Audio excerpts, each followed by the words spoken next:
Alors, bonsoir à tous. Je suis très heureuse de vous accueillir ce soir, de votre participation. Je suis Delphine Brosseau et je suis la directrice déléguée du RASSO, l'Association des aînés anciens guides et scouts d'Europe. Et j'ai la joie d'accueillir ce soir Olivia de Foras. Bonsoir Olivia. Bonsoir Delphine. Alors, Olivia est journaliste chez Famille Chrétienne, spécialiste des questions de famille, couple, éducation. Elle est également auteure du guide des parents chrétiens. Et puis, Olivia vient de publier ce petit recueil plein de poésie et plein de conseils, Donner une âme à sa maison. Et donc, c'est à l'occasion de la publication de ce livre aux éditions MAM que nous proposons ce webinaire. Alors, ce que je vous propose, c'est voilà, une petite rencontre avec des questions-réponses, des petites questions qui sont des sujets autour de sujets, de thématiques de l'année dans les différents chapitres de ce petit recueil joyeux et intime. Et puis, vous aurez aussi la possibilité de poser vos questions à Olivia au fur et à mesure de notre conférence, de notre rencontre. Vous avez un petit bouton pour ça, questions et réponses en bas de votre écran. Et donc, voilà, vous pouvez les poser au fur et à mesure. Et puis, on aura un petit temps d'échange avec Olivia autour de vos questions. Alors, première question, Olivia, voilà, qui m'est venue à l'esprit, c'est tout d'abord pourquoi tout simplement avoir écrit ce recueil qui est à la fois plein de conseils et aussi, voilà, on sent que tu as mis une vraie part de toi-même, que tu as partagé voilà, tes souvenirs, des éléments marquants autour de ces maisons et de ces foyers qui ont pu t'accueillir.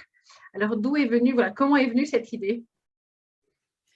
Au départ, j'ai beaucoup été ballottée dans ma jeunesse et il m'a clairement manqué une maison. Et je me suis dit que c'était un sujet que j'aurais bien aimé explorer et je m'en suis un peu empêchée en me disant que c'était un peu matérialiste, la maison, quatre murs, un toit. Et puis en réfléchissant, je me suis dit, mais non, en fait, c'est pas quatre murs et un toit, une maison, c'est un foyer, c'est là où le couple se construit, là où la fratrie apprend à se connaître, c'est le lieu où on prie, c'est le lieu où on se dispute, c'est le lieu où on se réconcilie, où on vit ensemble, des moments partagés, bons ou mauvais. Et j'ai eu envie d'explorer cette piste. Et en réfléchissant, je me suis dit, mais en fait, Jésus, qui a été 3 ans à sillonner la Terre Sainte, est resté quand même à Nazareth pendant 30 ans dans sa maison avec ses parents. Et donc, lui aussi, il a eu besoin de s'enraciner dans une maison. Et alors, ça m'a un peu libérée et j'ai voulu explorer cette piste en m'interrogeant sur le fait de donner une âme à sa maison. La maison, en grec, ça veut dire, c'est oikos, et ça veut dire à la fois la maison, les murs, et la maisonnée à l'intérieur. Donc, l'étymologie me donnait aussi raison. Et donc, je me suis dit aussi que pour les lecteurs, tout le monde avait envie de donner une âme à sa maison. Et ce petit recueil explore 10 pistes avec des petites astuces des rituels, de l'importance du maître de maison, de l'importance de l'accueil. Voilà, plein de. C'est pas un livre de décoration d'intérieur, c'est un livre vraiment pour donner une âme, un cœur, quoi, un feu. Exactement. Alors, c'est ces petits conseils que l'on va voir au fur et à mesure. Avant ça, tu commençais un des tout premiers éléments dans tes premiers chapitres. Tu nous disais que finalement, la maison est le révélateur de ce que nous sommes. Voilà, notre maison nous ressemble et parfois nous ressemblons à nos maisons. Voilà. Qu'est-ce qui fait que justement c'est nos foyers et notre maison peut-être le révélateur de ce que l'on est? Et puis peut-être deuxième question qui peut aller avec, comment justement choisir une maison, choisir seule ou en famille ou en couple, une maison qui nous ressemble, qui conviendra aux besoins à nos besoins, aux besoins de notre foyer et des personnes qui y habiteront. Alors pour la première question, est-ce qu'une maison nous révèle, nous ressemble? Je ne sais pas si ça vous arrive, Delphine, de rentrer chez quelqu'un et tout de suite, moi j'aime beaucoup aller chez les gens plutôt que d'aller au restaurant, et de tout de suite sentir l'atmosphère. On voit avec un Playmobil par terre s'il y a des enfants, on voit si la cuisine est grande avec une ouverte, avec une grande table, on voit si les pièces de réception sont chargées de photos ou sont froides avec beaucoup d'objets design. La maison maison dit quelque chose des personnes qui y habitent. Quelquefois, elle dit quelque chose de ce que les personnes qui y habitent ont envie de montrer. Donc, on peut aussi aller plus loin. En fait, la maison révèle notre rapport à la foi, à la charité et à l'espérance, je trouve. Alors, à la foi, c'est pas évident parce que comment est-ce qu'on montre sa foi dans une maison? On peut mettre un paillasson I love Jesus, on peut mettre des icônes, des chapelets, des statues, mais évidemment, ça, c'est important de marquer son habitat avec les choses qui nous sont chères, mais si on n'est pas, si on ne prie pas, si ce ne sont pas des médiateurs pour avoir une vraie relation au Christ, c'est vrai que ces objets peuvent paraître un petit peu inhabités. Mais on voit tout de suite si il y a une statue de la Vierge avec un petit bouquet de fleurs fraîches à côté, bon, ça veut dire qu'on y a pensé, ou si elle prend la poussière dans un coin. Bon. Notre rapport à la charité, on y reviendra peut-être, c'est pas la charité, faire l'aumône à une personne, c'est notre sens de l'accueil, de nos proches et de nos lointains. Donc ça, je pense qu'on y reviendra aussi. Comment est-ce qu'on accueille, voilà, bon. Et notre rapport à l'espérance, parce que une maison gaie, c'est une maison aussi où il y a du désordre, où il y a de la vie, où il y a des éclats de rire, et quelle part on donne dans une famille à ces moments partagés heureux qui vont fonder un peu les racines de notre foyer. Vous m'avez posé une autre question sur comment est-ce qu'on choisit un endroit, c'est ça ? En fonction de ses besoins, de ce que nous sommes. Alors, je trouve que plus on vieillit, plus on sait ce qu'il nous faut. Donc, peut-être que si c'était à refaire, j'aurais fait différemment. Mais les agents immobiliers, quand on leur demande quels sont les 3 critères pour choisir une maison, ils disent le premier critère, c'est l'emplacement. Le deuxième, c'est l'emplacement. Et le troisième, c'est l'emplacement. Bon. Peut-être qu'on peut se faire guider par les commodités pratiques, mais peut-être que c'est aussi insuffisant, ce critère, parce que quand on s'implante quelque part, on s'implante dans un environnement. Donc, on n'est pas isolé dans son quartier, on va dépendre aussi des gens qui sont autour, de sa paroisse, de son groupe scout, des gens qui vont, des commerçants, des gens qui vont traverser notre quotidien. Donc, je pense que c'est un critère à prendre en compte. Quelles sont les personnes qui m'entourent qui vont pouvoir soit aiguiser mes appétits, soit élever mon âme? C'est pas anodin de s'installer dans un endroit plutôt qu'un autre.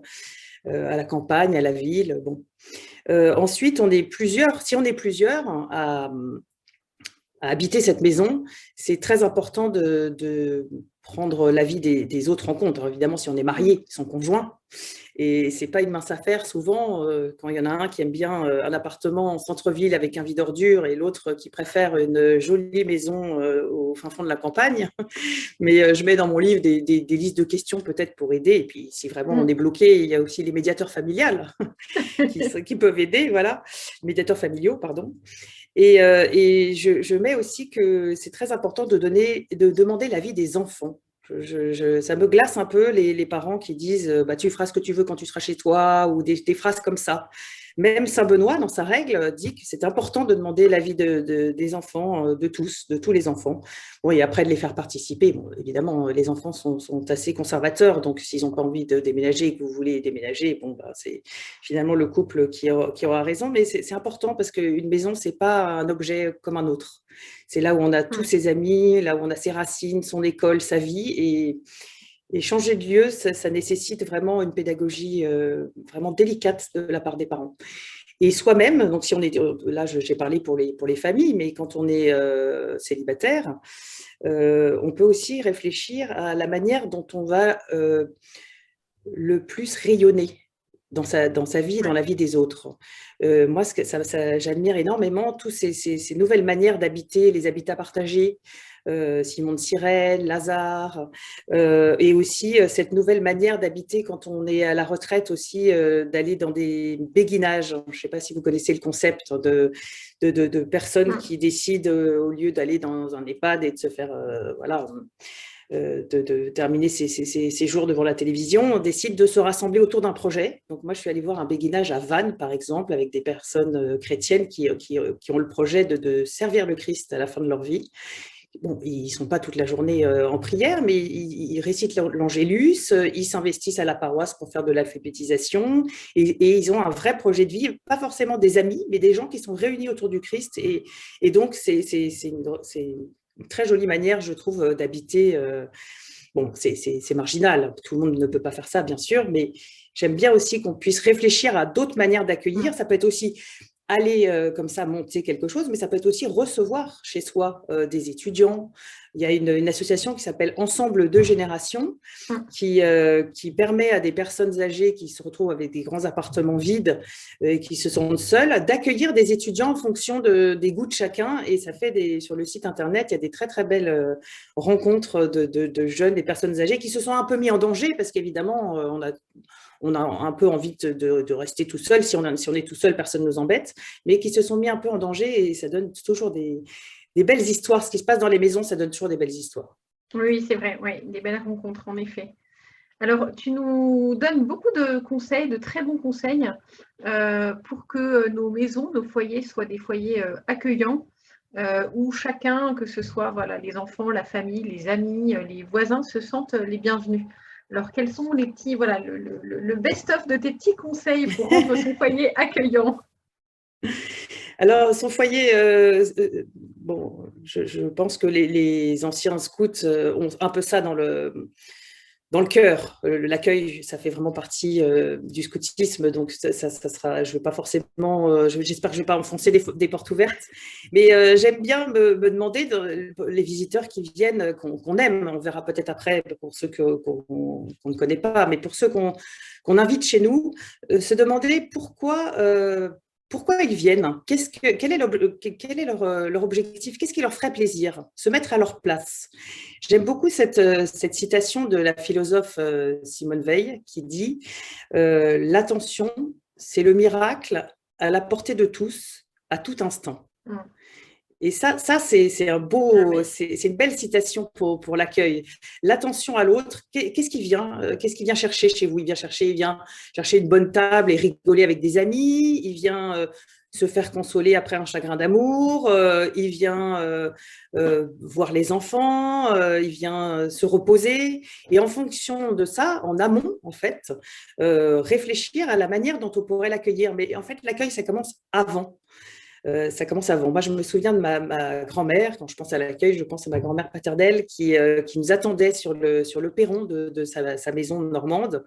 Quand on arrivait, je trouvais que c'était génial qu'elle soit déjà là, en fait. On n'ait pas besoin de la chercher, soit pas au fond du jardin sur son tracteur. Elle était là. Elle avait arrêté et puis elle attendait. Et puis, elle nous avait préparé une bouillotte dans les lits, du riz au lait, c'était mon plat préféré qui chauffait dans la cuisine, on sentait la bonne odeur. Là, on se sent vraiment accueilli. Quand on va chez quelqu'un qui réfléchit à qu'est-ce qui vous ferait, elle se disait qu'est-ce qui ferait plaisir à ma petite fille, et ça me faisait vraiment plaisir, je m'en souviens encore 40 ans plus tard. Donc, à l'avance aussi de prévenir, je trouve, de redonner l'adresse par SMS. On ne part pas du principe que l'adresse est enregistrée, le code a changé, on ne sait pas, on cherche, on envoie. J'ai une amie qui envoie J-3, J-2, J-1 avant nos retrouvailles. Des petits trucs comme ça. Et puis aussi, quand on sonne dans nos appartements, dans nos immeubles, moi j'habite à Paris, donc dans les immeubles avec digicode, interphone, est-ce que la personne qui arrive, on a laissé la porte ouverte et du fond de l'appartement, on dit entrez, comme si elle nous dérangeait, on est en train de mettre la main à la table, ou est-ce qu'on a la porte grande ouverte et on l'attend dans l'escalier, on a allumé la lumière et on a hâte qu'elle arrive, quoi, des petits détails comme ça. Donc ça, je vous ai juste parlé de l'amont, vous voulez que je... Oui, on continue. Avant, pendant, après. Non, si on y pense aussi, je trouve que avant que la personne n'arrive, de prier pour elle, en famille ou tout seul, si on ne peut pas le faire en famille, de dire Seigneur, je te demande de bénir notre rencontre, ces retrouvailles avec cette personne. Bon, voilà, ça donne une petite... un petit cadre, voilà. Ouais. Et puis quand elle est là, après, ça dépend, donc, ce qu'on disait, ça dépend pourquoi elle est là. Est-ce qu'on n'est pas obligé de de mettre les petits plats dans les grands. Bon, si on est très bon cuisinier, tant mieux. Moi, j'aime bien arriver chez des amis qui font toujours tout impeccable. Je me sens dorlotée. Mais si c'est pour passer la soirée dans la cuisine et que je ne vois pas mon amie et qu'elle fait des allers-retours, et finalement, bof. Moi, je viens pour la voir. Donc, elle m'aura très bien reçue, mais moi, je ne lui aurais pas parlé. Et donc, bon. Et en plus, j'aurais été gênée d'une demande de son aide, elle ne veut pas que je l'aide. Bon, je pense qu'il faut savoir aussi rester simple quand on a besoin d'aide, de demander. Bon, alors après, c'est vrai que les gens qui vous reçoivent juste un paquet de chips, bon, on se dit, ils auraient pu faire un tout petit effort. Mais moi, par exemple, je suis accro au Coca Light et j'aime bien, dans les bonnes maisons, il y a donc, ma chère maman, par exemple, a toujours elle ne prend jamais de Coca Light, mais dans son frigidaire, elle a toujours du Coca Light pour moi et ça me fait très plaisir parce que je sais qu'elle le fait vraiment pour moi. Super. Et alors, les petits conseils pour l'après, justement. Alors, après, quand les invités partent, ouais. Alors, je ne le fais pas, mais j'aime beaucoup l'idée de bénir les personnes qui partent. Voilà. Ouais. Mais je trouve qu'il faut quand même une certaine autorité.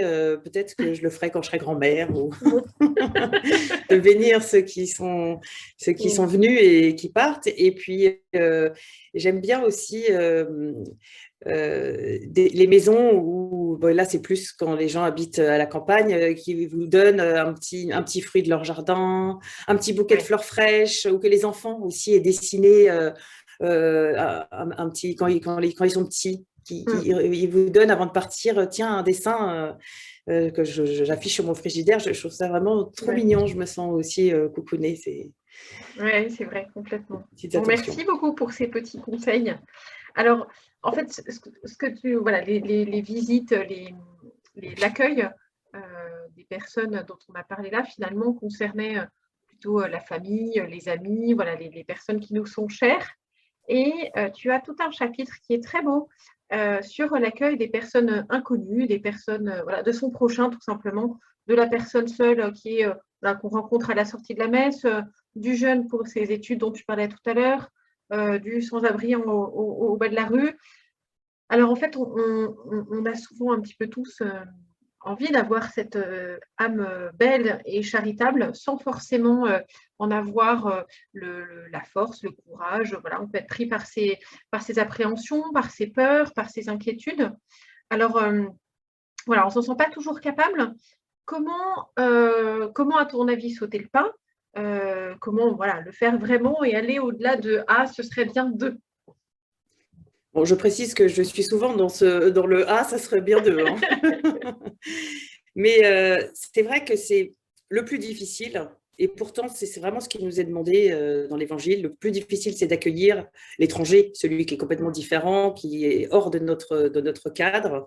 Et il faut vraiment, pour le faire, il faut vraiment avoir une attitude volontariste. Se dire, Seigneur, aide-moi à aider cette personne-là. Alors, peut-être que tout de suite de descendre en bas de la rue et d'inviter le SDF à dîner chez soi, le pas est trop grand et ça, on ne peut pas y arriver si on ne s'est pas entraîné un petit peu avant. Donc, il y a moyen de s'entraîner avant. Déjà, j'ai lu un pourcentage qui m'a fait bondir. 40% des gens ne connaissent pas le prénom de leur voisin de palier. Donc déjà, si c'est… Voilà, donc… Déjà, on peut parler. L'inconnu, il est quelquefois à 3 mètres. Ouais. Donc, et ça, il y a 1000 manières de connaître son voisin. C'est plus facile quand on déménage parce qu'on sonne et on se présente en disant bonjour, je viens d'arriver, si vous avez besoin d'un œuf, si vous avez besoin d'huile, et puis faire un petit pot d'accueil. Le principe de la pendaison de crémaillère, c'est génial. On peut aussi proposer, si on est là depuis longtemps et qu'on ne peut plus faire ça, on peut aussi proposer d'arroser les fleurs l'été. De son voisin. On peut proposer à une vieille dame de faire les courses, à une dame qui a plein d'enfants, de garder son enfant 1 heure pendant la sieste. Quoi. Il y a 1000 manières, à condition d'avoir envie de faire ça, il y a 1000 manières de le faire. Il suffit de se dire, bon, bah, allez, cette semaine, je propose à quelqu'un. Bon, alors là, c'est le premier pas de mon immeuble. Il y a aussi plein de moyens. Il y a la fête des voisins, je ne sais pas si vous connaissez, Oui, qui est ouais. une fois par an. Bon, là, ça vient de passer, donc c'est trop tard pour cette année. Mais bon. La fête des voisins qui permet, donc, une bonne occasion de dire à tout son immeuble de venir prendre, chacun apporte une bouteille, chacun apporte une tranche de jambon. Quelquefois, on est trop compliqué. On se dit, ah ben non, parce que ça va être trop compliqué de faire un dîner pour. Mais non, mais en fait, les gens, ils sont contents d'apporter quelque chose. Les gens sont contents de rendre service, en fait. Ouais. Quelquefois, on n'ose pas, on se dit, ah ben non, je vais pas. Ça fait 2 fois que je lui demande, est-ce qu'elle a de l'huile? En ce moment, il vaut mieux demander de la moutarde, d'ailleurs. Et en fait, les gens sont toujours contents. Presque, Ouais, c'est presque plus agréable de donner de l'huile que d'aller en demander. Donc, oui. ne nous privons pas et ne les privons pas de nous faire plaisir, puisque ça leur fait encore plus plaisir. Donc, la fête des voisins. Il y a aussi, il y a quand même 3 initiatives. Vous m'arrêtez si je suis trop longue. Non, c'est hyper intéressant. C'est très bien parce que c'est très concret. Et voilà, on se dit que chacun pourra en retenir chacun peut piocher, voilà. Exactement. Chacun termine le webinaire avec une idée à mettre en pratique. Alors là, je suis comblée. Je n'aurais pas écrit ce livre pour rien. Donc, les 3 initiatives auxquelles je pense, c'est 2 jeunes filles qui font un truc super, qui s'appelle un Holy Brunch. Donc, c'est le dimanche, évidemment, un jour propice pour inviter les gens qui sont seuls. Et donc, elles proposent d'aller à la messe. Et puis, après, elles font un brunch open bar. Tous ceux qui veulent viennent. Et petit à petit, je trouve ça super. Il n'y a pas d'obligation, mais bon, d'aller à la messe. Donc, elle dit messe ou déjeuner, et puis après les gens ils viennent ou pas, et puis petit à petit, à force de revenir, peut-être qu'ils auront envie d'en faire plus, mais là chacun, donc elles se retrouvent avec des gens qu'elles ne connaissent pas, et qui sont des amis d'amis, donc ça j'aime beaucoup l'idée. Dans le même genre, il y a un pasteur évangélique aussi qui fait le dîner spaghetti tous les dimanches soirs. Donc, c'est hyper simple. Donc, la dîner spaghetti, il ne s'embête pas. Et il dit à tout le monde, sa femme et ses 3 enfants, d'inviter quelqu'un qu'ils n'ont jamais invité. D'accord. Excellent. Voilà. Tous les dimanches soirs, ils ont… et il dit, en fait, c'est les meilleurs dîners. Ils ne veulent plus sortir, ils ne veulent plus avoir des dîners chez leurs amis. Ils trouvent ça génial parce qu'on fait des rencontres extraordinaires. On s'enrichit, on s'ouvre le cœur, on se sent vraiment vivant. Et donc ça, c'est la deuxième manière. Il y a une autre manière aussi qui est assez sympa. Ça s'appelle, je ne sais pas si vous connaissez un site qui s'appelle Effata. Oui. Et c'est un site où on propose un canapé, une chambre chez soi c'est un site chrétien, donc normalement vous tombez sur des chrétiens, pour dépanner quelqu'un. Donc quand on habite dans une ville, genre Lyon, Bordeaux, Marseille, Paris, des villes saturées, c'est génial de se dire qu'on peut aider quelqu'un qui habite plus loin, qui a du mal à se loger à Paris pour une soirée. Bon, au pire, on a passé une mauvaise soirée, mais franchement, au mieux, on a passé une super soirée. Oui, non, c'est très sympa. Bon, super, de très très bons exemples. Je pense que là, chacun a de quoi piocher. Et puis, je me dis, des anciens scouts, il doit y avoir aussi, j'imagine que vous avez ça, au Rasso, on peut proposer aussi une chambre. Oui, alors en effet, c'est vrai, on a sur le site du Rasso, on a un petit espace de petites annonces et on peut en effet proposer des logements, proposer des idées des propositions de colocation entre jeunes, entre chefs, etc. Donc oui, en effet, tu as tout à fait raison. On peut passer par la plateforme du Rasso pour voilà. Donc je pense que oui, parce que plein de petites annonces à valider demain matin. Entre scouts, c'est génial de recevoir des scouts, parce que là, moi, j'aurais rêvé d'être scout et je n'ai pas pu l'être. Mais bon, mes 3 enfants sont scouts et j'adore ça, les entendre parler entre scouts, c'est génial. Oui, complètement. Alors, on dit souvent que les scouts sont de bons maîtres de maison. Et il y a un chapitre, un très très bel éloge des maîtres de maison, très touchant, je trouve, dans votre recueil. Et vous décrivez un petit peu quels sont quel est le profil un petit peu type des bons maîtres de maison. C'est très, très beau. Et puis, voilà, quels sont leurs secrets et aussi leurs secrets pour se ressourcer, pour voilà, continuer à être attentif, ce que j'ai trouvé assez touchant. Quels sont voilà, ces maîtres de maison qui savent accueillir et rendre un foyer chaleureux? Alors c'est vrai que j'ai voulu écrire un chapitre sur les maîtres de maison parce que pour moi, c'est un peu les cœurs pensants de la maison. D'ailleurs, j'ai essayé de chercher un autre terme que maître de maison que je trouvais un petit peu austère, un peu 19e, on imagine les maîtres qui accueillent.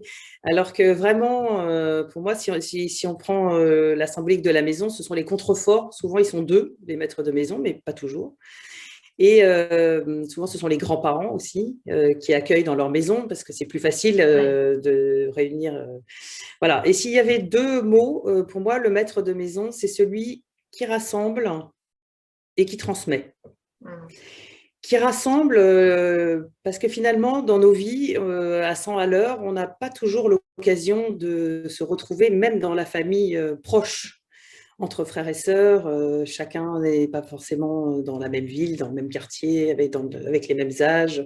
Et donc, si le maître de maison, si les grands-parents ne rassemblent pas autour d'eux, ce sont des relations qui se délitent. Et finalement, c'est pourtant le cœur de l'existence. Et puis aussi, c'est eux qui font les liens intergénérationnels. On se voit vraiment souvent entre générations, tout est très cloisonné. Et donc, le maître de maison, il ouvre. J'ai souvent de la peine, là, les nouveaux mariages où les mariés se marient entre jeunes. Bah, donc, c'est une soirée, en fait. Parce que s'il n'y a pas... non, mais s'il n'y a pas l'oncle éméché sous un arbre, la belle-sœur qui allaite, les petits-enfants qui courent partout, est-ce que voilà, c'est plus un mariage, je trouve. Et Voilà, voilà, les maîtres maison qui ouvrent, je suis toujours impressionnée par. Moi, j'avais une tante qui m'avait ouvert sa maison alors qu'elle me connaissait à peine son mariage, pour mon mariage. Et ça m'impressionne toujours les gens qui ouvrent leur maison comme ça aux autres. Je trouve ça vraiment. C'est très beau parce que. Est-ce que ces maîtres de maison-là se rendent compte de ce qu'ils offrent à ceux qui n'ont pas de maison? C'est énorme. Et après, ils peuvent l'entretenir avec les cousinades aussi. Je ne suis jamais allée à une cousinade, mais ça m'impressionne aussi. Tous ces cousins qui se rassemblent. Et s'il n'y a pas de lieu où se rassembler, c'est fini. Malheureusement, on est des êtres incarnés et on a beau s'aimer beaucoup. Si on ne se rassemble pas physiquement, la relation se délite. J'ai beaucoup d'exemples voilà, autour de moi. Donc là, ça, c'est pour le côté de se rassembler. Je trouve aussi que le maître de maison peut transmettre, et ça, c'est très beau, surtout les grands-parents aux petits-enfants, parce que c'est des choses qui se perdent sinon. Ouais. Moi, ma grand-mère, elle m'a appris à tricoter, à faire des pompons, à faire des recettes. C'est unique. Oui, c'est vrai qu'il y a une vraie mission de transmission. Et tu conseillais aux maîtres de maison de faire, ou alors eux d'eux-mêmes font une retraite pour pouvoir justement se ressourcer. Je trouvais ça très beau de lier le fait d'accueillir et en même temps de partir quelques jours et de pouvoir voilà, revenir mieux pour mieux accueillir. Mais oui, parce qu'en fait, le problème de ces maisons qui sont très accueillantes, qui fédèrent avec un maître de maison, c'est qu'on peut vite aussi se faire manger par la maison. C'est la maison, finalement, on ne possède pas une maison, c'est la maison qui finit par vous posséder. Et ça, j'imagine que c'est aussi une lutte, parce que aussi en vieillissant, on se sclérose un peu, on a des horaires fixes, on veut faire ci et pas ça, il y a trop de bruit. Et ça, ça nécessite d'être purifié. Et les maîtres de maison qui sont capables de dire bah, je pars, bon, évidemment, en retraite, il y en a qui partent aux Caraïbes, hein, mais en retraite, on se recentre, on pense au Seigneur, d'ailleurs, on prie pour ceux qu'on a laissés dans la maison. Les maîtres de maison qui arrivent à laisser leurs clés aussi. J'aime beaucoup l'idée de, moi, si j'avais une maison de famille ou de campagne, la première chose que je ferais, c'est des doubles des clés pour tous mes enfants, parce que je trouve qu'une maison, quand on est tout seul, ça ne sert à rien, en fait. Et alors, une maison, voilà, comment mettre Dieu au cœur de notre maison?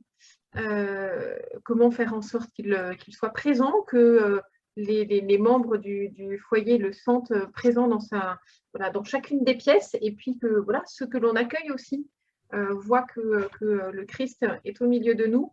Voilà. Quels sont tes conseils pour sentir la présence de Dieu dans notre foyer? Alors, la première chose, c'est d'avoir un coin prière.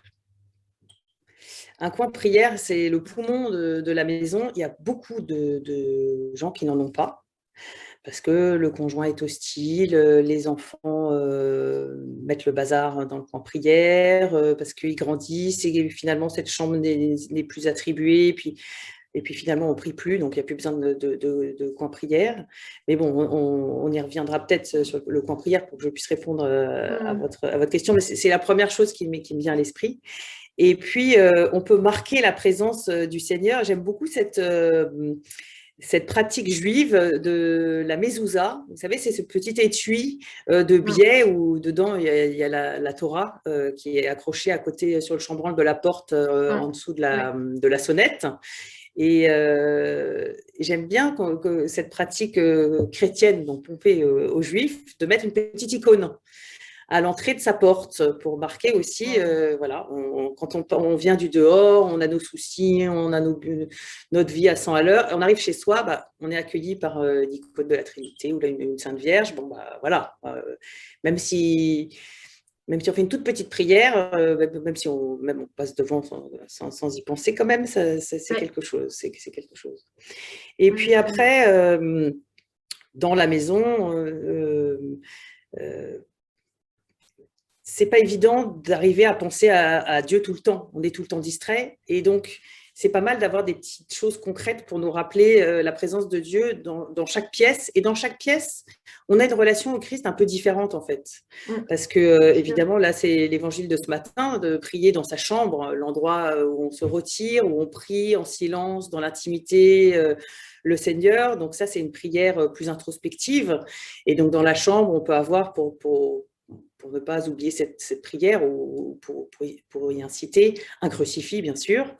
Et puis, Magnificat, par exemple, les textes du jour, ou sur son smartphone, on peut aussi écouter ou écouter la prière du jour de RCF avec le petit commentaire, Adieu Notre-Dame. Il y a beaucoup de manières de se relier.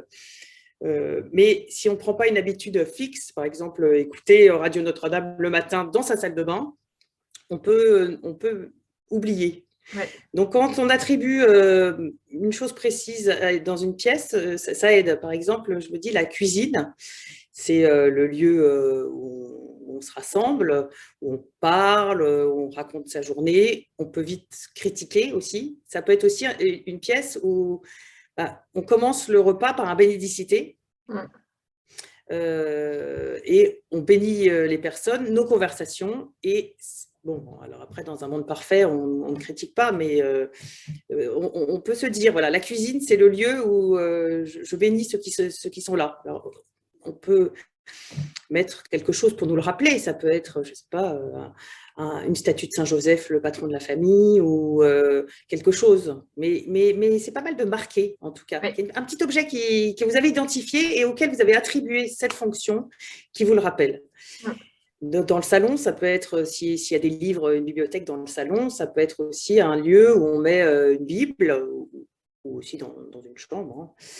Mais dans le salon, une Bible, et puis des textes pontificaux, famille chrétienne. Évidemment, sur la table basse du salon.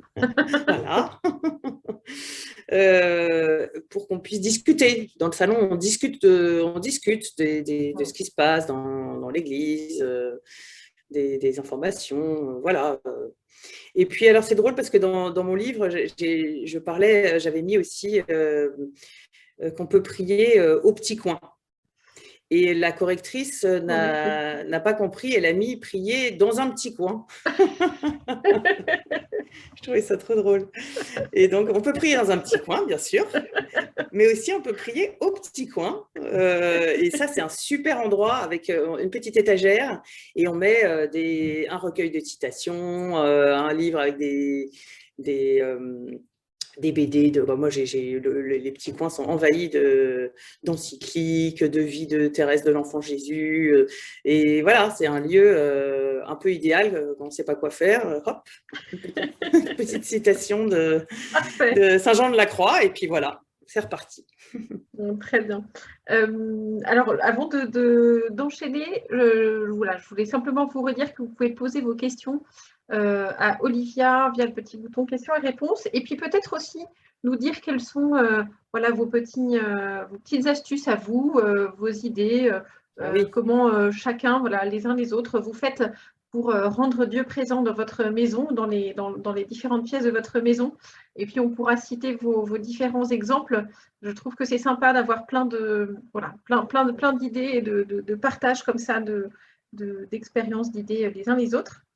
Alors, tu as parlé tout à l'heure du coin prière dans la maison, du coin prière qui peut être familial, ou en tous les cas qui est le coin prière commun dans le foyer. Comment en faire un lieu vraiment propice au recueillement, surtout quand on peut être entouré de beaucoup de monde, de personnes qui ne sont pas forcément croyantes. Voilà, on peut avoir un ado en pleine rébellion, on peut avoir un conjoint qui est peut-être pas croyant ou pour qui c'est difficile. Et puis voilà, en effet, c'est ce que on disait tout à l'heure, c'est qu'il y a le rythme de la maison. Voilà. Qu'est-ce qui fait qu'on en fait un lieu incontournable finalement et un lieu où même dans nos emplois du temps et dans notre rythme effréné, on a envie de se poser, on a envie de passer un petit peu de temps. Alors, la première chose pour le coin prière, c'est de le penser pour vraiment prier. Non, mais c'est pas décoratif. Mais... Voilà. Oui. Non, mais c'est pas décoratif. C'est pas le petit Bouddha qui est dans les restaurants asiatiques. Donc, mais c'est une vraie question. C'est très difficile de trouver un endroit pour un coin prière et c'est une discussion intéressante à avoir parce qu'il y a autant de coins prière que de gens et il y a des idées géniales. Donc, la première chose, c'est de savoir où le placer dans la maison. Et malheureusement, ça évolue en fonction de l'âge des enfants. Donc, la pièce où on prie ensemble. Alors, moi, j'ai remarqué que, en fait, souvent, on prie le soir avant de se coucher. Mais bon, après, il y a d'autres gens qui prient le matin. Mais si c'est le soir, après le dîner, ben, c'est pas mal d'avoir un coin prière juste à côté de la cuisine. Et pas, on ne va pas monter 2 étages pour y aller parce que c'est plus difficile. Il faut vraiment faciliter l'accès. Donc voilà, ça peut être dans le salon, par exemple.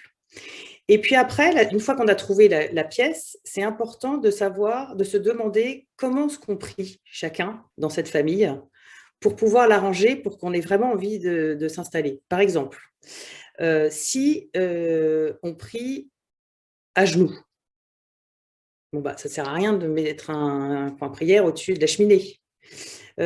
Si on a besoin, il y a les enfants qui touchent, partout, qui touchent avec les petites mains, on peut mettre sous clé. Si on a besoin de beaucoup de louanges, on aime beaucoup bouger, prier en chantant avec une guitare. Bah, j'ai une copine qui met dans son grenier une caisse avec plein d'instruments de musique et un coin prière décoré avec des ex-voto, les faire-part de naissance, les mémentos pour les morts. Et voilà, et elle prie en famille là. Alors qu'une autre amie qui a besoin d'un prie-dieu pour prier, un coin prière très épuré avec juste une icône de la Sainte Trinité. Et je ne pourrais pas faire prier l'une dans le coin prière de l'autre. Ou elle pourrait, mais c'est dommage de ne pas édifier le coin prière en fonction de la manière dont on prie. Et ça, vraiment, ça vaut le coup d'avoir une discussion familiale. Parce qu'on ne prie pas tous pareil, mais qu'est-ce qui, toi, t'amène à la prière? Est-ce que c'est c'est le calme. Et après, on peut définir aussi le contenu de la prière comme ça. Est-ce que c'est un chant? Est-ce que c'est des intentions? Est-ce que, voilà, en fonction de chacun, et on peut organiser une petite prière familiale très courte. On peut aussi responsabiliser une personne pour le coin prière, pour qu'il soit toujours beau, parce qu'une fois qu'il est là, pour qu'il soit vivant, on peut l'habiller, on peut responsabiliser un enfant en disant, bah voilà, cette semaine-là, c'est un tel, tu t'occupes du coin prière. Bon, alors c'est vrai que si premier jour, deuxième jour, troisième ou quatrième jour, il reste comme ça, bon, on dit rien, ça dépend quel âge il a. On dit rien, mais bon, on n'en pense pas moins. Alors, autre astuce, pardon, je te oui, coupe, Olivia. Non, vas-y. Alors, d'abord, celle de Clotilde, qui nous dit qu'elle met son coin prière dans le salon, une belle icône posée sur le meuble télé. Et oui, comme ça, quand on se pose sur le canapé, on a le choix entre prendre un temps pour prier ou se jeter sur la télécommande. Alors, génial. Moi, je valide totalement. Là, c'est une très bonne idée, l'icône au-dessus. Il faut juste savoir comment la mettre avec les écrans plats, là, aujourd'hui. Elle doit avoir un mari bricoleur qui fait la petite installation. C'est une très bonne idée. Ouais. Ouais. Et puis, au bout de 10 fois d'avoir préféré la télécommande, peut-être qu'on fait une petite prière. Non, c'est très sympa. Si vous avez d'autres témoignages, n'hésitez pas. Et puis, tu parlais du coin prière où les enfants peuvent être responsables. Autre petite idée, nous, on tourne, chaque enfant invite toute la famille dans sa chambre avec son coin prière. Et ils sont très contents, en fait, d'être les hôtes. Et généralement, alors, ils ont préparé un tas de trucs, mais voilà, ils sont contents que ce soit, qu'on vienne chez eux. C'est super. Ouais. Alors, j'aime beaucoup cette idée, mais bon, c'est quand même assez pointu, de faire un coin prière en fonction des couleurs liturgiques. Donc, à Noël, pour l'Avent, on met une crèche. Pour les rameaux, on met un rameau. Mais par exemple, pour le dimanche de Gaudete, on met des fleurs roses. Et comme ça, l'enfant, il voit que c'est le coin prière est aux couleurs de la chasuble du prêtre le dimanche. C'est pointu, mais j'aime bien l'idée. Oui, c'est malin. Ouais, très bien. Alors, on parlait justement des coins prières. Alors, il y a le coin prière du foyer. Et puis, il y a les coins prières des enfants. Il y a quelques petites allusions dans le recueil dessus. Alors, il y a ceux qui en mettent un peu partout. C'est un amas de souvenirs poussiéreux, de JMJ, de Frad, de Péléchard, etc., etc. Il y en a d'autres qui sont réduits un peu au strict minimum. Alors, voilà, quels sont tes conseils? Alors, peut-être aussi à voir en fonction de l'âge des enfants, mais pour les guider, les accompagner, pas être non plus trop interventionniste, mais voilà, que eux aussi, dans leur petit, ils peuvent partager une chambre avec plusieurs enfants, mais voilà, comment on fait pour que chaque enfant ait peut-être aussi son petit coin prière et qu'il puisse lui aussi prier dans le secret de son cœur. C'est aussi très lié à l'évangile de ce matin. Alors, moi, après, chacun fait aussi en fonction de comme il est, mais je trouve que toujours de repartir de la manière dont l'enfant prie, c'est quand même une bonne manière de le guider. En disant, est-ce que tu pries, s'il prie que allongé dans son lit et qu'il a mis un coin prière à l'autre côté de la pièce, derrière son lit, et qu'il ne le voit pas, voilà. L'idée, c'est quand même de prier devant le coin prière. Après, moi, je trouve que si on a un coin prière familial, là, on peut plus le guider pour ne pas se retrouver avec tous les Legos du quartier dans le coin prière. Mais le coin prière familial, le personnel, c'est n'importe quoi chez moi. Chacun ils ont tous des coins prières avec 3 Saintes Vierges, 2 chapelets, une prière sur le chemin de Compostelle et je dis rien. Voilà. Je me dis, tant mieux si c'est leur petit univers. Tant qu'ils ont un coin prière, je suis contente. Il n'y a pas de mauvais goût en prière. Voilà, c'est une très très bonne conclusion. Alors, on parlait aussi je voulais parler aussi des traditions, des petits rituels qui font partie finalement de ce qui forme l'âme d'un foyer. Quels sont tes conseils, tes idées pour que chaque famille invente, hérite, transmette, perpétue les rituels et les traditions qui font finalement le ciment d'une famille? Alors là, la question des rituels, je la trouve passionnante parce que les rituels se perdent. Ils se perdent d'ailleurs avec les maisons, parce que les rituels souvent sont liés à des maisons. Et pourtant, c'est vraiment ce qui fait l'âme d'une famille en verticale.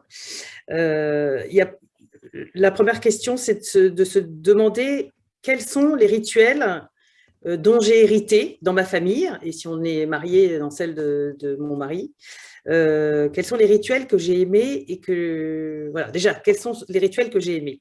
Par exemple, mon mari m'a raconté que quand il était chez sa grand-mère, les petits-enfants et son grand-père choisissait un petit enfant, donc il était tout content quand il était choisi, allait dans le poulailler, il y avait un poulailler avec plein de poules, il ramassait avec un petit panier les œufs, et après, quand il rentrait, sa grand-mère lui demandait combien as-tu choisi, combien as-tu trouvé d'œufs? Et il disait le nombre, et il se souvient de ce rituel avec presque avec de l'émotion dans la voix. Bon, alors aujourd'hui à Paris, on a un petit peu plus de mal. C'est un peu plus compliqué, mais c'est amusant parce qu'il a une cousine qui s'est installée à la campagne et qui s'est fait un poulailler, et il pense vraiment que c'est un souvenir voilà. Donc, en fait, identifier déjà, puis même nos enfants, ils aiment beaucoup quand on raconte les rituels d'enfance. Identifier les rituels qui se sont passés dans les maisons. Nous, c'était par exemple la chasse aux œufs.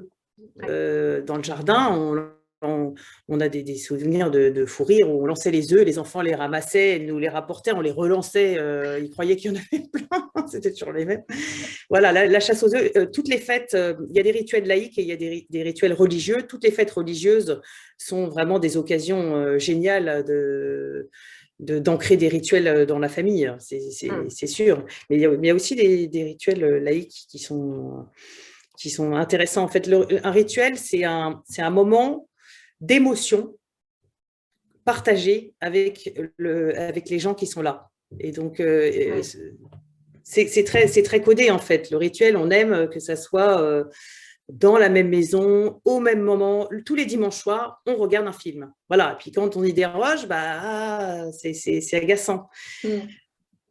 Oui, et si on n'est pas chez soi, c'est pas la même chose. On ne pourra pas faire le film dans notre maison le dimanche soir. C'est pas la même chose. Bon, Oui, alors ça peut se transformer un petit peu, peut-être, quand le rituel est très ancré. Moi, par exemple, quand j'étais petite, le soir, donc on faisait la prière familiale. Ensuite, on nous racontait une histoire. On choisissait une petite histoire voilà, j'ai plus d'idées, Claude Ponty ou n'importe qui. Et après, avant de se coucher, maman nous chantait une chanson que sa mère lui chantait et que sa grand-mère lui chantait, de Sainte Marguerite, Endormez-moi vite. Voilà, il y a toute une chanson qu'on connaît bien sûr par cœur, que je dis à mes enfants, qui la connaissent par cœur et qui la diront probablement à leurs enfants. Et quand j'ai eu mes nièces, il n'y a pas longtemps, les filles de mon frère à la maison, on s'est aperçu qu'en fait, elle aussi, elle connaissait par cœur. Et je trouve que c'est ça l'esprit d'une famille, en fait. C'est tout ce qui se répète, hein, tout ce qui se… alors aujourd'hui, c'est un peu l'ambiance Airbnb, on voyage, tout ce qui est nouveau, c'est super, on déménage. Et pourtant, ça tue l'âme d'une famille. Hein. C'est comme ça qu'on a des familles éclatées, c'est qu'il n'y a plus du tout de tradition. C'est un peu embêtant, c'est toujours la même chose, on a envie de changer. Oui, et pourtant, c'est les racines finalement d'une famille, ces rituels et ces traditions. Oui, alors est-ce que c'est pour ça que j'ai voulu écrire ce livre, c'est que en fait, est-ce que les racines ont encore bonne presse, où les gens justement veulent refonder, veulent renaître, veulent partir pour faire créer un métaverse, un autre monde. Est-ce que est-ce que les gens veulent repartir d'eux-mêmes en fait? Et bon, quand on est chrétien, c'est un petit peu aussi problématique. En tous les cas, ce petit recueil donne envie voilà, de bien entretenir sa maison, ses racines, transmettre, perpétuer ses rituels, en inventer d'autres. Et puis, alors, ah oui, alors c'est très sympa, il y a des petits témoignages de rituels. Alors, il y j'aime a bien un des ça. participants qui dit qu'elle va, voilà, il y a le bénédicité à chaque repas, la prière familiale le Génial, soir et, alors très génial, sympa, très touchant, l'appel aux beaux-parents le dimanche soir. génial, Ça, c'est génial. très sympa. Ouais. Mais oui, ça c'est une très bonne idée Mm. d'ancrer, voilà. Ouais, très bien. Je vais juste allumer la lumière, Delphine, parce que j'ai l'impression On te voit que de je suis dans le moins en noir. moins. Si vous avez d'autres petits rituels, n'hésitez pas, voilà, d'autres traditions familiales, n'hésitez pas à le mettre soit dans les questions-réponses, soit aussi dans le fil de la discussion. Vous avez 2 boutons. Mais voilà, je trouve que c'est très sympa de pouvoir les partager et puis voilà, se donner des idées les uns les autres. Et puis, voilà, pendant que voilà, vous pouvez témoigner comme ça, quelques petites questions rapides, un petit questionnaire de Proust, Olivia. Alors, je t'avais demandé 10 objets, mais finalement, je me dis quand même, on est C'est beaucoup. chez les Louveteaux-Louvettes, et les Louveteaux-Louvettes doivent avoir toujours leurs 5 objets. Donc, 5 objets. voilà, 5 objets qui donnent une âme à la maison, selon toi. Alors évidemment, ce sont des objets personnels, parce que pour moi, c'est ça j'aime. Voilà, vous avez compris que c'était ce que j'aimais. Donc, un premier objet, c'est un objet qui serait transmis. Je trouve ça très important de pouvoir recevoir de la génération au-dessus un objet qui, bon, idéalement, qui a été aussi transmis au-dessus. Un bijou, un voile de mariée, un livre, un meuble, quoi, quelque chose qui a été pensé voilà, pour que la famille continue aussi matériellement. Voilà. Donc, première chose, un objet transmis. Deuxième chose, je me dis, chez les scouts, un objet scout. Donc, est-ce que moi, j'ai gardé le ceinturon, le cadenas de mes enfants en espérant qu'ils puissent aussi se transmettre leurs futurs enfants. Voilà, donc Génial. c'est voilà. Un deuxième objet. Un troisième objet, un crucifix. Je pense que c'est aussi, ça se perd, mais un crucifix dans chaque pièce, c'est tout simple, mais c'est un petit rappel de Dieu. Moi, j'aime bien quand justement je vais dans des chambres d'hôtes, qu'il y a un petit crucifix qui reste. J'aime bien. Ça, bon, voilà, ça c'est un objet. Aussi, un objet fait par les enfants. Ah oui, Ça, sympa. moi, je suis super fan des objets faits par les enfants. Alors, je vous montre par exemple la merveille. Voilà, c'est un hibou qui est fait avec une bouteille d'évian en plastique quand ma fille avait il y a 10 ans. Hein, Ah, c'est la seule génial. sculpture que j'ai de chez moi, mais voilà, j'ai un objet par enfant comme ça ravissant et je l'aime beaucoup. Et puis un dernier objet, ça serait une boîte par enfant où je mets les photos, toutes les cartes, les recettes, les cadeaux, quoi. Une boîte par enfant par an, et je leur donnerai plus tard. Ça, je trouve que c'est Génial. sympa Super. Ouais. voilà, de transmettre. Ouais, très, très bonne idée. Merci beaucoup. Un des plus beaux souvenirs rattachés à une maison. Rattaché à une maison, alors j'ai beaucoup de souvenirs rattachés aux maisons, parce que c'est pour ça que j'ai écrit le livre. En fait, je me suis aperçue que tous mes beaux souvenirs, ils étaient rattachés à des maisons. Et notamment une famille, les parents d'une amie qui m'ont accueilli chez eux pendant 2 ans et qui m'ont ouvert leurs portes comme si j'étais leur fille. Ça, c'est vraiment un souvenir qui reste gravé à jamais parce qu'en plus, ils ont déplacé, ils avaient 5 enfants, ils en ont déplacé un pour qu'ils soient 2 dans une chambre pour me laisser la place. Alors là, ça, j'avoue que encore maintenant, ça m'émeut de penser à ce sens de l'accueil magistral, alors qu'ils n'étaient pas obligés. Et puis j'ai un souvenir aussi de mariage. J'aime beaucoup les mariages chez les gens parce que c'est beaucoup plus personnel. Et mon oncle et ma tante qui se sont mariés dans la maison de ma grand-mère. Et donc, je trouvais que ma tante, j'étais petite, hein, je devais avoir 10 ans, je la trouvais canon, je voulais avoir la même robe. Et puis à un moment, donc tout le monde, c'était vraiment le centre de l'attention, tout le monde. Et puis à un moment, ils se sont éclipsés et ils sont allés tous les deux. Il y a une grotte, un peu imitation grotte de Lourdes, qui est au fond du jardin de cette maison. Et ils sont allés se recueillir devant la Sainte Vierge, tous les deux au milieu de la fête, alors que… Ah, génial. Ouais, ça c'est un beau Ah, souvenir c'est très aussi. beau. Très beau. Un petit rituel familial auquel tu tiens. Un rituel familial auquel je tiens. J'aime bien parce que les enfants maintenant n'habitent plus tous à la maison, et quand ils rentrent, quand on arrive à être tous les 5, c'est normalement, bon, moi, c'est moi qui m'occupe des repas au quotidien, mais là, c'est lui. Il fait un poupouze special, donc voilà, ça s'appelle, bon, les enfants l'appellent poupou, voilà, vous saurez tout. Et c'est lui qui va acheter du saucisson, quoi, voilà, la gluten partie, du saucisson, des chips, quoi, toutes du super bon pain, du fromage à gogo. Et c'est lui qui fait l'apéro, le déjeuner presque. Et donc ça, c'est toujours une fête parce qu'on se met dans le salon et sur la table basse et voilà, et on se raconte nos aventures. Ah, extra, extra, super. Et alors, à l'inverse, ce que tu peux trouver triste dans une maison. Alors, je trouve triste les maisons qui sont trop rangées. Et je trouve triste les maisons qui n'ont pas de photos Ouais. aussi. Mm. Et aussi les maisons où, quand on rentre, on tombe sur une grosse télévision. Les orthodoxes, ils font attention quand on ouvre la porte d'entrée, ils mettent toujours dans l'angle, pour qu'on voit quand on ouvre la porte d'entrée, une icône. Ça s'appelle le bel angle. Voilà, ils se débrouillent pour que quand voilà. Et je trouve ça très important. D'ailleurs, l'entrée, c'est ma pièce préférée, moi. Je trouve ça génial. Ça dit tout des personnes qui y habitent. Voilà. Quand on entre chez quelqu'un, comment on est accueilli? Est-ce qu'on ne sait pas où mettre son manteau? Est-ce qu'il y a plein de miroirs partout? Est-ce qu'il y a une grosse télé? Ah, très bien.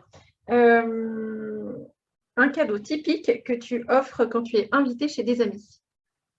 Bah là, en ce moment, c'est pratique. J'offre donner une âme à sa maison. Mais oui, bien sûr, évidemment. Mais j'offre souvent un livre. J'offre souvent un livre. Ah, très bien, bonne idée. En fonction j'essaie toujours de penser en fonction de la personne qui me reçoit. Donc, si je vais chez une amie qui est une grosse fêtarde et qui ne lit pas, je ne vais pas lui offrir une édition originale de Marcel Proust, mais je vais pouvoir lui offrir une BD. Voilà, il y a plein de… Les librairies regorgent de petits livres comme ça. Il y en a qui sont très amusants. Les miscellanées, Oui, tout à fait. des vies de saints aussi, les vies de saints, quand la personne a un prénom, Charles, Martin, voilà, c'est sympa de donner quelque chose de personnel, en fait. J'aime bien les cadeaux personnels. Oui, très bien. Et alors, un objet insolite mais indispensable de tout coin prière. Alors ça, il faudrait demander à mes enfants. Ils ont plein d'idées pour les coins prières. Un objet insolite, là, il y a une espèce d'ange gardien en céramique. Non, là, moi, ça m'intéresse de savoir à quoi tu penses quand tu dis ça. Toi, tu penses à un objet insolite Alors, non, alors c'est objet insolite. Parfois, c'est… voilà, on peut se retrouver avec des souvenirs, justement, alors, par exemple, de camp scout ou de JMJ ou enfin, voilà, des petits objets ou de Pélé, etc., mais qu'on n'aurait pas forcément mis de manière naturelle dans le coin prière, qui peut parfois même être un peu kitsch. Mais voilà, c'est le souvenir, et un souvenir qui est lié aussi voilà, une étape de sa vie spirituelle et qui Ah voilà, qui oui, finalement se retrouve dans le coin prière, alors qu'on n'y avait pas forcément pensé, mais finalement on se dit que le coin prière pourrait plus aller sans ce petit objet qui est, voilà, on est à la limite entre finalement le petit objet rituel et l'objet spirituel. ah là, je suis complètement d'accord. D'ailleurs, ma fille, elle avait sa fleur bleue, sa fleur d'or dans le coin prière et je trouve que ça a tout à fait sa place. Ouais, Oui, tout c'est à une fait. très bonne idée. Mhm. Alors, on a Priscille qui nous redemande les 5 objets qui donnent une âme à la maison. Alors, je ne sais pas si tu les as encore, Olivia, sinon je les ai notés Oh là là, Delphine, parce que je alors là, trouvais ça ça ne très m'étonne sympa. pas. Ça ne m'étonne pas. Alors, je vais essayer de les retrouver quand même. Alors, ça, c'est un objet transmis, Ouais, c'est ça. exactement. Un Un objet scout. objet, un objet scout. Un Euh, objet d'enfant. oui, Le, très bonne le, idée. le, le hibou. Le hibou. Mais j'ai aussi un cendrier en forme de mouton. J'ai aussi un mug de Cadiz vraiment gratiné. Chaque enfant, parce que c'est bien aussi de ne pas faire de jaloux, d'équilibrer. Bien sûr. Si j'ai le hibou de l'un et que j'ai rien de l'autre, ça va pas. Autre objet Un aussi, le crucifix, un crucifix, crucifix. exactement. Et puis, idée géniale, une boîte par enfant. Ah oui, Ah, ah oui, ça, ça c'est vrai que, vraiment, ouais, ça c'est une boîte par an et par enfant. Au début, quand mm, ils sont petits, on a une boîte par an et par enfant. Donc c'est comme une boîte de chaussures. Et puis on met toutes les choses, on ne sait pas où les mettre. Les photos de classe, par exemple, ouais. on ne va pas les mettre dans l'album. Et eux, ils sont tout contents d'avoir leur boîte. Ouais. Ouais, non, ça, c'est une excellente idée. Euh, un dernier petit conseil pour fêter le retour d'un enfant. On va arriver justement la période d'été, la période des camps scouts. Euh, et voilà, quels sont tes conseils pour voilà, fêter son retour, faire un moment, voilà, que ce soit un moment un peu spécial. Quels sont tes conseils là-dessus? Alors là, je ne vais pas être très originale, mais nous, on leur demande avant de partir quel est le repas de leur rêve qu'ils aimeraient à leur retour. Et donc, on fait ça. Alors voilà, il y en a un qui aime le roquefort, l'autre qui aime le tarama. Bon, on fait le petit repas tout bien avec la petite bougie. On les attend, voilà. Moi, je leur offre aussi une petite boule de bain magique qui fait Ah, du… oui, après un camp scout, c'est parfait. Voilà, Mais après la douche, le bain, parce que c'est sinon, ça. Voilà, c'est pour le troisième lavage. Voilà, une fois qu'on a mis voilà, ça. Donc, et puis le rituel, donc évidemment, de les faire raconter. Pas forcément en leur disant alors raconte, parce que là j'ai remarqué que ça les bloquait totalement, mais en leur posant des questions ciblées en disant qu'est-ce que tu as préféré, quel est le jeu à la veillée que tu as retenu, la prise de Fortin c'était comment, la promesse, des petites questions plus précises. Et oui, en plus pour ceux qui connaissent bien les scouts, c'est génial parce que comme moi j'ai dû me former, mais quand on a été scout soi-même, on a des idées et puis ça fait quand même des récits extraordinaires. Et puis surtout, je trouve ça très important aussi de dire aux enfants le lendemain de remercier, d'envoyer un mail pour remercier les chefs. ah, Voilà, que super. Merci c'est Olivia. ça, Oui, c'est parce hyper que important. on le dit pas assez, c'est extraordinaire tous ces chefs qui s'engagent. Moi, ça, à chaque fois, Mm, je suis admirative.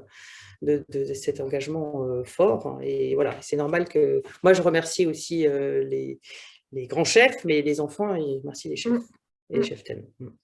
Oui, oui, non, en effet, je trouve que c'est super important.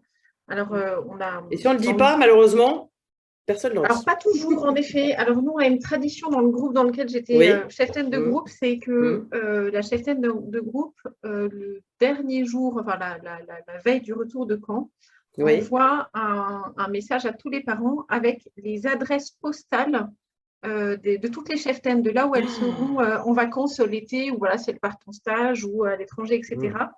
Et donc, toutes les cheftaines reçoivent plein de cartes de leur petite louvette Et voilà, c'est vrai que c'est Oh là hyper là, c'est important beau les pour scouts elle. d'Europe. Et donc, Bravo, voilà, la tradition reste d'année en année. bravo, ça Et c'est voilà, les cheptels génial. sont très contentes d'avoir Ben ce objet. oui, Peut-être sympa. ouais, ouais, bravo. Voilà, ça fête aussi le retour des cheptels chez elles, qui sont souvent elles aussi sales qu'épuisées. Mais quand Voilà, on reçoit plein de cartes comme ça, c'est quand même plutôt sympa. génial.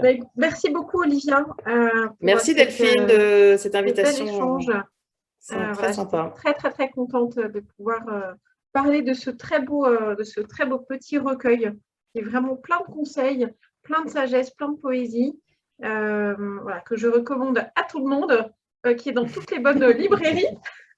Voilà. En plus, Euh, il n'est pas cher, non, 12,90 €. Un exactement. petit cadeau pour aller chez quelqu'un. C'est ça, c'est exactement ce que j'allais dire. Parfait petit cadeau quand on est invité chez des amis. Je recommande aussi, en effet. Et puis, voilà, pour ceux qui le Merci. souhaitent, on mettra à disposition un replay de cette petite rencontre sur la plateforme du Rasso d'ici la fin de la semaine, je pense. N'hésitez pas à regarder. Pour ceux qui ne sont pas encore inscrits à la newsletter, vous pouvez le faire pour recevoir les invitations à nos prochains événements. Et voilà, encore une fois, un grand merci, Olivia, pour cette belle rencontre. Et puis, un merci à tous nos participants. Et je vous souhaite une très belle soirée à tous dans votre beau foyer qui maintenant aura une âme vive et joyeuse. Merci beaucoup Merci à tous. Delphine. Merci, Merci à Olivia. tous. Au revoir. Au revoir.